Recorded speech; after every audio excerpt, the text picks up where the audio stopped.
Out for those of you who haven't been in Doris's new house where the toilet is. So it's right behind here, and you can make your way in either through the front door and go left, or go through the back door and go right. It's in the middle of the house there.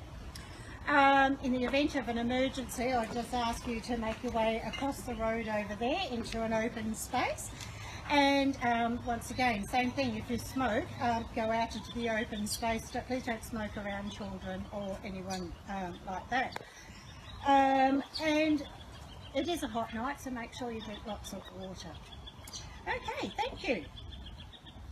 On behalf of Doris, I would like to welcome you all here today to officially instill blessings and good wishes on Doris, her new home, and all who enter 46A. I'd like to say a huge thank you to all who have helped her on her journey to home ownership and becoming a real Port Hedlander. The tide has turned many times over the 11 years that Doris has been visiting Port Hedland. Doris first stopped in Port Hedland for camera repairs on her way round Australia, and went for a walk on our reef to fill in the time. Doris got her first house mining job at this time, and so began her love affair with Port Hedland and with the reef. Over the years, Doris and her trusty companion Teddy kept coming back to the reef, and she began to report her findings to the WA Museum, in particular the tiny little nudies that are her specialty creature on the reef. She started to share her love of the reef with others, many of you who are here today,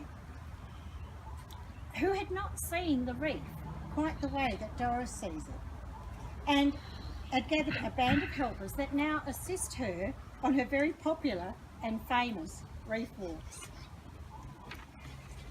Doris also had the title, and I think I gave it to her, of Houseminder Extraordinaire. I think we've all shared that benefit. Coming back several times a year to mind my Rusty and my Kaiser, now deceased, Riley, Lucky, my cat, and many other pets that she loans for you. Daisy. You know, Daisy, we call them out. Doris looks after them like they're her own babies. Last year, Doris spent more of her time in Port Hedland than she did in Derby. And I think that was when she decided that the red dust, the iron ore, had got into her veins, and she made the decision to move permanently to Port Hedland. Welcome, come on in. This little home appeared on the for sale pages, and after many drive-bys, Doris found that 46A Mall Street ticked all the boxes for a home in Port Hedland. The main one being the proximity to the beach and the reef, just over the hill. With a lot of support from Hedland First National, Morag and Danielle and her close friends, Doris sealed the deal in November and moved into her forever home in December, and has settled in and begun to make it comfortable and her place. Now, the German traditional housewarming involves the presentation of certain gifts to the new homeowner. So the first gift is bread. Bread so that your house will never know hunger. Doris, would you like to come forward over here? Salt, to add flavour to your life, but also because it was a very expensive commodity when homeowners started out. So salt, to add flavour to your life. And good, whoops. It's not a good one. And a coin, so you may always have good fortune. Thanks. So there you go. So thank you for that. There, that's the German tradition, so you can have a seat. In Australia, many people know that the Aboriginal people have a smoking ceremony, and this is to get rid of any negative energies out of their buildings and things like that. But the more recent version of this that is becoming very popular is a smudging ceremony. Now smudging. People have asked, what is smudging? So smudging is a symbolic exercise found in feng shui practice and many Native American traditions and alternative healing practices. It involves the burning of selected herbs and material in a manner that fills the home and other space with the fragrance of the smoke, and it is thought to clear negative energy. So I've got here all the things that we need to do a smudging ceremony in Doris's house. So sage and other sacred herbs. Sage represents the earth element, and when burning sage, the smoke from it represents the air. Now normally you might have an abalone shell, but because it's Doris, I'm going to substitute it for a clamshell. One of Doris's very own clamshells that she has picked and left in my yard, and I thought, how appropriate is that? The shell represents the water element. It's also used to hold the smudge stick to stop any embers that might drop down.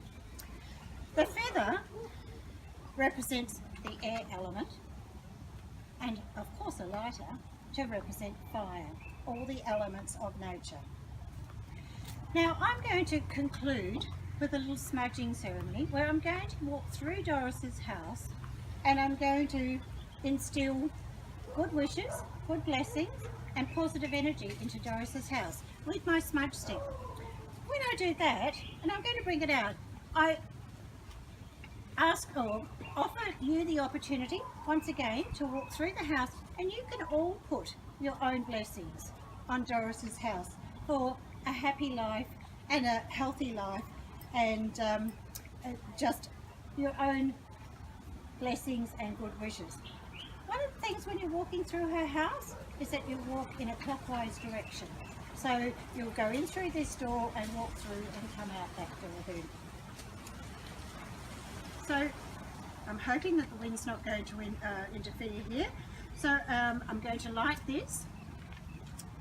I may have to turn around slightly.